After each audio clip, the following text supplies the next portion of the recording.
Hello students and welcome back to our channel Siraj Shaikh D study. आज हम start करने जा रहे हैं क्लासिफिकेशन ऑफ कॉस्ट शीट। ये जो टॉपिक है ये एसवाई बैफ और टीवाई बीकॉम दोनों के लिए इंपॉर्टेंट है, तो स्टार्ट करेंगे आज का क्लास।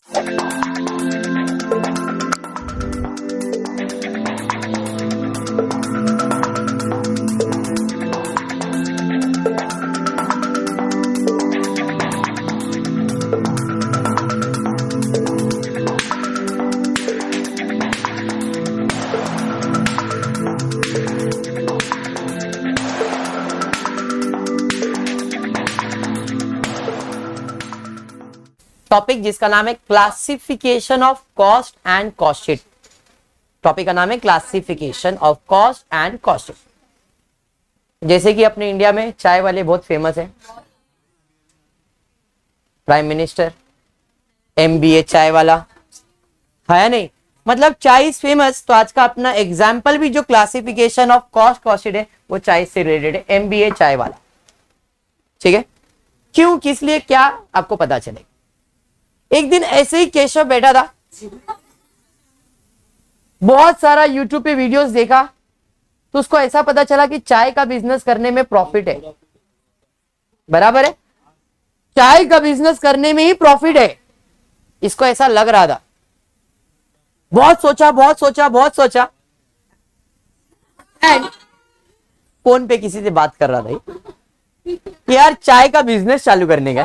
क्या लिया ना एकदम बस। अब बस इसने क्या सोचा आयुष कि भाई चाय का बिजनेस चालू करने का, तो उसके फ्रेंड ने बोला कर लेना यार, बहुत चलेगा। तो इसने सोचा हाँ कर तो लूं, लेकिन स्टार्ट कहां से करूं। तो पहले इसने अपने मन में झांका, क्या मुझे चाय बनाने आता है, ये इंपॉर्टेंट है। क्या मेरे हाथ का चाय लोग पिएंगे अगर पिएंगे तो अच्छा लगेगा, अच्छा लगा तो क्या मेरा चाय बिकना चलेगा, मतलब अरे नए वाले रुको ना। बराबर है, मतलब देयर आर मेनी प्रोसेस। हम कॉस्ट शीट में यही सोचने वाले हैं कि भाई अगर मुझे कोई प्रोडक्ट लॉन्च करना है तो उसका नॉर्मल कॉस्ट कैसे निकालूं मैं, ताकि फ्यूचर में उसका सेलिंग प्राइस डिसाइड हो सके। कॉस्ट शीट में हम लोग क्या करेंगे, कॉस्ट निकालने वाले एक प्रोडक्ट का, उसमें हमारा प्रॉफिट ऐड करेंगे और हमको पता चल जाएगा सेलिंग प्राइस क्या है। आप कोई भी प्रोडक्ट पे एमआरपी देखते हो, तो एमआरपी कैसे बनता है, वो कॉस्ट शीट से बनता है। MRP maximum retail price, selling price वही है ना। ये सेलिंग प्राइस कैसे बनता है, वो कॉस्ट शीट से बनता है। आज एमबीए चाय वाला चाय का प्राइस उसने निकाला रहेगा, कॉफी बेचता रहेगा, चाय बेचता रहेगा, तो उसने भी कुछ कैलकुलेशन किया रहेगा, हाँ या नहीं। तो केशव ने भी सोचा है भाई मेरे को चाय का बिजनेस चालू करने का है, तो बेसिक रिक्वायरमेंट मुझे है, अगर चाय बनाने का है तो बेसिक 3 चीज तो मेरे को चाहिए। सबसे पहला चाय बनाने का सामान, हाँ या नहीं। चाय बनाने वाला मैं या जो भी बनाने वाला, बराबर, एंड चाय बनाने के बाद उससे रिलेटेड खर्चा। इन शॉर्ट कोई भी प्रोडक्ट बनाने के लिए बेसिक 3 चीज का रिक्वायरमेंट है, जिसे हम कहते हैं डायरेक्ट। क्या बोलते हैं, डायरेक्ट। 3 डायरेक्ट नेसेसरी है, सामान, पर्सन, खर्चा। 3 चीज, direct material, direct wages, direct expense. Direct material, direct labour, direct material, direct wages, direct expense, direct. समझ में आया क्या? 3 direct material, direct wages, direct labour भी बोल सकते हैं यहाँ पे। Direct material, direct labour, direct expense तो भी चलेगा। वेजेस या labour one in the same. Labour मतलब काम करने वाला आदमी, इसको चाहिए खुद या तो किसी को रखेगा ना। तो 3 चीज तो बेसिक बोलेगा, हाँ यार सामान लगेगा, एक चाय बनाने वाला लगेगा, और उसको खर्चा विर्चा देना पड़ेगा, जो कि बेसिक है। बेसिक को वर्ड देते हैं प्राइम। जब ये तीनों खर्चा ऐड हो जाएगा तो अपने को मालूम पड़ेगा और इतना खर्चा तो है, जिसे हम कहते हैं प्राइम खर्चा, प्राइम कॉस्ट। बेटा दिमाग में, direct material, direct wages, direct expense. Wages की जगह पे लेबर बोलो तो भी चलेगा। Direct material, direct labour, direct expense तो भी चलेगा। समझ में आया? तीनों डायरेक्ट को ऐड करेंगे तो क्या मिलेगा? प्राइम। तो हर प्रोडक्ट को बनाने के लिए, इसको भी चाय बनाने के लिए 3 चीज लगेगा। क्या लगेगा? मटेरियल, लेबर एंड 3 चीज चाहिए। तो बोलेगा अरे यार एक चाय बनाने में कम से कम इतना खर्चा तो है, बराबर है। अब चाय बनाने का प्राइम खर्चा तो मिल गया, चाय बनाने के लिए दुकान तो चाहिए, हाँ या नहीं? मतलब इसका फैक्ट्री जहां पे सामान बनने वाला है, बराबर है। तो प्राइम खर्चे के अंदर, बेसिक खर्चे के अंदर फैक्ट्री का खर्चा ऐड करेंगे। अब फैक्ट्री में लाइट का खर्चा आ सकता है, फैक्ट्री में कोई एम्प्लॉय रखा उसका खर्चा आ सकता है, फैक्ट्री में और कोई खर्चा हमने किया तो वो आ जाएगा। प्राइम खर्चे में फैक्ट्री का खर्चा ऐड करेंगे तो अपने को लगा मेरा पहला प्राइम खर्चा इतना था, अब चाय बनाने के लिए मैंने एक दुकानदार रखा है, दुकान लिया है, और दुकान में लाइट बिल आ रहा है यार, दुकान में काम करने के लिए रखा है, टेबल स्टूल वगैरह सब रखा है, उसको यूज करा, उसका खर्चा आ रहा है, हाँ या नहीं? फैक्ट्री में भी फर्नीचर होता है ना, मशीनरी होगा, चाय वाले के पॉइंट ऑफ व्यू से जो गैस स्टोव वो सब है, उसका खर्चा, उसको मेंटेनेंस, तो फैक्ट्री के अंदर वो सब खर्चा आने वाला है। तो जब हम प्राइम खर्चे में फैक्ट्री का खर्चा ऐड करेंगे तो जो खर्चा बन के आएगा उसे फैक्ट्री का खर्चा या तो वर्क का खर्चा कहते हैं। समझ में आया? प्राइम कॉस्ट में ऐड करेंगे फैक्ट्री कॉस्ट, प्राइम कॉस्ट में ऐड करेंगे फैक्ट्री कॉस्ट, प्राइम कॉस्ट में ऐड करेंगे फैक्ट्री कॉस्ट, प्राइम कॉस्ट में ऐड करेंगे फैक्ट्री कॉस्ट, आएगा फैक्ट्री या तो वर्क कॉस्ट, वही नाम वापस से लिखने का। ओवरहेड्स है, ओवरहेड्स मतलब एक्सपेंस, समझ में आया क्या? तो प्राइम कॉस्ट में फैक्ट्री ओवरहेड्स ऐड करेंगे तो आएगा फैक्ट्री कॉस्ट या तो वर्क कॉस्ट, बराबर है। इसने जहां पे दुकान लिया है, ठेला टाइप लेके रखा है, कितने लोग जाएंगे? अरे इसकी दुकान पे क्या जाने का, बैठने का भी जगह नहीं है। तो इसने अपना फैक्ट्री को अलग रखा और बोला भाई अपन अभी एक अच्छा दुकान बनाएंगे जहां पे इंस्टा स्टोरी बन सके, फेसबुक लाइव जा सके, अच्छा इंटीरियर हो। तो इसने अब ऑफिस बनाया चाय बेचने के लिए। चाय का खर्चा तो इतना ही था, लेकिन भी फैक्ट्री विक्ट्री डालना पड़ा, डिमांड होने लगा तो फैक्ट्री का खर्चा ऐड किया उसके अंदर। अब उसने बोला नहीं यार आजकल के जमाने में शो ऑफ ज्यादा है, ऑफिस अलग रखो।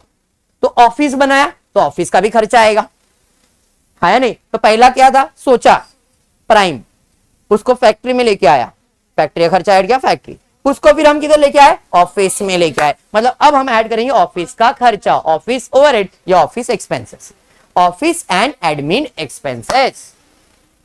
इधर जो खर्चा है वो सेम खर्चा आ सकता है, बट इधर ऑफिस का आएगा, इधर फैक्ट्री का आएगा। लाइट बिल इधर भी आ सकता है, लाइट बिल इधर ऑफिस का है तो इधर, फैक्ट्री का तो इधर। सैलरी इधर भी आएगा, इधर भी आएगा। यहां पे फैक्ट्री में मोस्टली सैलरी नहीं, वेजेस आता है, इनडायरेक्ट।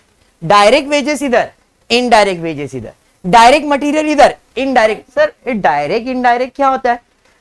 चाय बनाने के लिए डायरेक्ट मटेरियल चाय पत्ती, मिल्क, शुगर वो सब लगेगा। इनडायरेक्ट क्या है भाई? वो नहीं रे बाबा, डीप आता है, डीप इनडायरेक्ट। चाय में वो आता है, वो इनडायरेक्ट मटेरियल हो गया। डायरेक्ट मटेरियल टी है, सब्स्टिट्यूट जो उसका हो जाएगा वो क्या बन जाएगा? इनडायरेक्ट। समझ में आया क्या? क्योंकि अपने को ग्रीन टी भाई किसने बोला तो देंगे ना, तो मेन काम तो चाय का है ना, समझ में आया? तो इसे हम इनडायरेक्ट मटेरियल कहते हैं। तो उसके लिए जो वेजेस लगने वाला है वो हर बार लगने वाला है कि नहीं? इनडायरेक्ट लगे, उस इनडायरेक्ट वेजेस कहते हैं। एग्जाम्पल के तौर पे दिया है खाली, समझ में आया आपको? तो पहला prime, direct direct direct prime. Prime में फैक्ट्री तो फैक्ट्री, फैक्ट्री से आएंगे ऑफिस में, ऑफिस का जब ऐड होगा तो ऑफिस कॉस्ट नहीं बोलते। जैसे फैक्ट्री ऐड हुआ तो फैक्ट्री कॉस्ट, ऑफिस ऐड हुआ तो ऑफिस कॉस्ट नहीं, इसे कहते हैं कॉस्ट ऑफ प्रोडक्शन। भाई मेरा चाय बन के रेडी हो गया, दुकान भी मेरे पास अच्छा है, बहुत अच्छा दुकान है, मेरा शो ऑफ हो रहा है, मतलब मेरा कॉस्ट ऑफ प्रोडक्शन इतना है। क्लियर? मतलब एक चाय बनाने के लिए इतना खर्चा तो बेसिक है, prime, factory, office, cost of production. जो टर्निंग पॉइंट होगा ना तुम्हारे कॉस्ट शीट का वो यही है, जो कॉस्ट शीट चेंज हो जाता है, जिधर यहां से लेके यहां तक कोई तकलीफ नहीं, चेंजिंग पॉइंट है ये। Opening stock of finish good minus closing stock of finish good. अब क्योंकि इसका दुकान है तो चाय बना के सुबह से रखा रहेगा, सुबह से चाय बना के रखा रहेगा, शाम को चाय बच जाएगा, अपन अगले दिन इसको यूज करेंगे। चाय का एग्जाम्पल मत लो, लेकिन गुड्स का एग्जाम्पल लो। भाई गुड्स पड़ा है, आज है भाई, बिका नहीं, दूसरे दिन यूज होगा। तो यहां पे क्या होगा? एक ट्विस्ट एंड टर्न यूनिट्स के कॉलम में, यूनिट रेट प्रिंट कॉस्ट, मैंने 3 कॉलम बनाया और कॉस्ट शीट में मैं 3 कॉलम ही प्रिपेयर करता हूं। यूनिट आए नहीं आए कॉलम बनाने का। टीचर बोले ये खाली कॉस्ट कॉलम बनाओ, रुपीस का कॉलम हो जाता है, मैं नहीं बनाता, मेरे को ये तीनों चीज चाहिए ताकि प्रेजेंटेशन सिंपल हो और समझ में आए कि प्रोसेस क्या है एक्चुअल में। इसलिए यहां से लेके ये यूनिट जब चालू होगा, यहां से लेके कॉस्ट ऑफ प्रोडक्शन तक यूनिट हमेशा सेम रहेगा, वो कभी बदलेगा नहीं। यूनिट जो चेंज होता है वो यहां पे आएगा, एड लेस यूनिट यहां पे होता है। कितना ओपनिंग यूनिट था, कितना क्लोजिंग यूनिट है, एड लेस करो तो जो आंसर आएगा उसे कहते हैं cost of good sold, COGS। यहां पे प्रोडक्शन था, प्रोडक्शन में opening finish closing finish add less किया तो जो आंसर आया उसे COGS, cost of good sold कहा गया है। समझ में आया क्या? समझा? अभी कॉस्ट ऑफ गुड सोल्ड में इस बंदे का डिमांड ज्यादा हो गया मार्केट में। भाई पहले फैक्ट्री चालू किया था, कम आ रहे थे, दुकान चालू किया, ऑफिस में गया, ऑफिस में भाई चल रहा है, बहुत अच्छा चल रहा है, बहुत अच्छा चल रहा है, बहुत। अब लोग इंटरव्यू लेने आए, फूड ब्लॉगर्स आने लगे, अब इसका डिमांड बढ़ गया, लोग फोन करके ऑर्डर करने लगे चाय के लिए। हाँ होता है ना ऑर्डर, चाय का ऑर्डर होता है, हॉट कॉफी होता है, सब होता है ऑर्डर। हाँ मैं भी करता हूं, चाय नहीं, कॉफी भी नहीं, वो बाद में बताएंगे, आगे बढ़ते हैं। अब क्या होने वाला है, प्रोडक्ट को बेचने के लिए खर्चा आने वाला है, जिसे हम लोग कहते हैं selling expenses and distribution expenses. Normally cost sheet में इधर तक आ गया, इसमें हम हमारा प्रॉफिट ऐड करेंगे, सेलिंग प्राइस मिल सकता था, बट क्योंकि हमारा डिमांड बढ़ने लगा है तो हमको सेलिंग एक्सपेंसेस भी आने वाला है, तो हम क्या करेंगे, ऐड करेंगे सेलिंग एक्सपेंसेस, तो जाके एक प्रोडक्ट को कितने में बेच सकते वो डिसाइड होगा, जिसे हम कहते हैं कॉस्ट। अब इतना मेहनत किया तो प्रॉफिट तो रखेंगे, ऐड करेंगे हमारा प्रॉफिट, तो बोलेंगे भाई चाय इतने में बेच सकता हो। बात समझ में आया? तो कोई भी प्रोडक्ट आप जब बनाते हो उसमें 3 खर्चा होता है, फैक्ट्री का खर्चा, ऑफिस का खर्चा, सेलिंग का खर्चा, 3 पार्ट्स में डिवाइडेड है। समझ में आया क्या?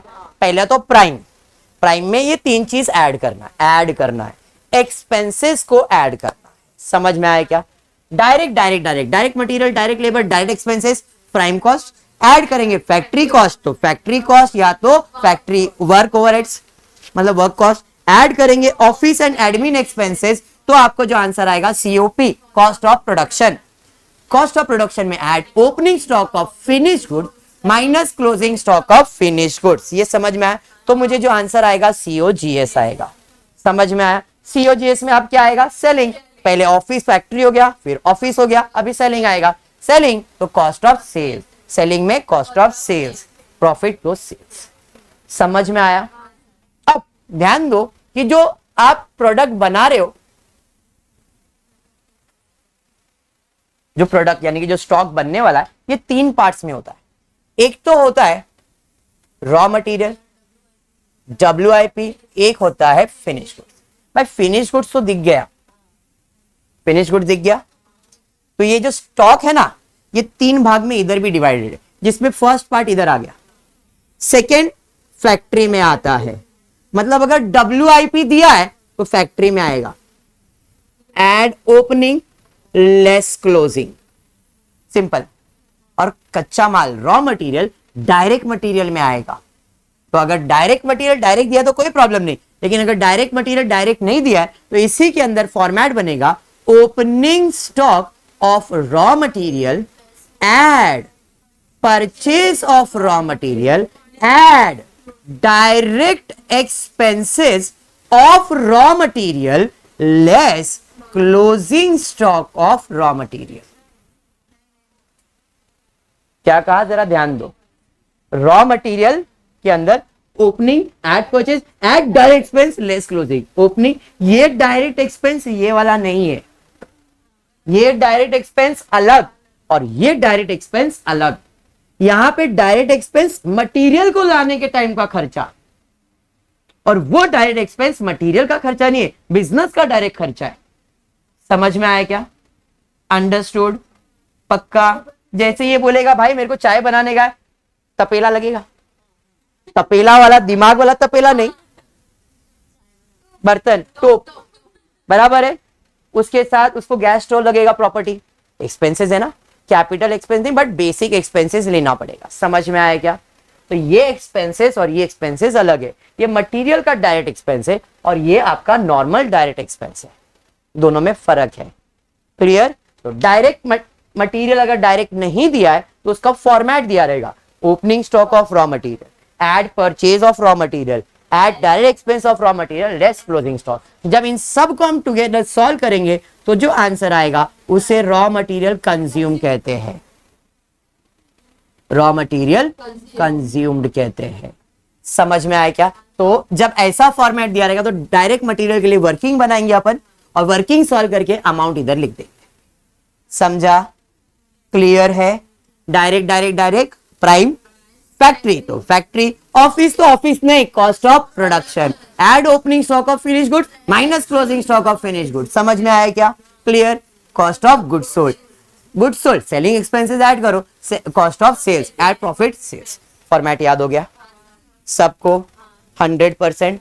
फिर से एक बार, direct direct direct prime, direct direct direct prime, direct direct direct prime, add factory cost, add factory cost, add factory cost, add office cost of production, add office cost of production, add office cost of production, add opening stock of finished good, less closing stock of finished good, add opening stock of finished good, less closing stock of finished good, add opening stock of finished good, less closing stock of finished good, cost of goods sold, cost of goods sold, cost of goods sold। समझ में आया?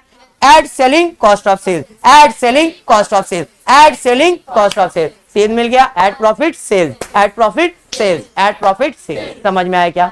आज के lecture के लिए इतना ही। Next lecture में इसके आगे के सम्स कंटिन्यू करेंगे। होपफुली आपको वीडियो पसंद आ रहेगा तो प्लीज वीडियो को लाइक कर देना, फ्रेंड ग्रुप में शेयर करना, चैनल को सब्सक्राइब करना। Thank you for watching the video.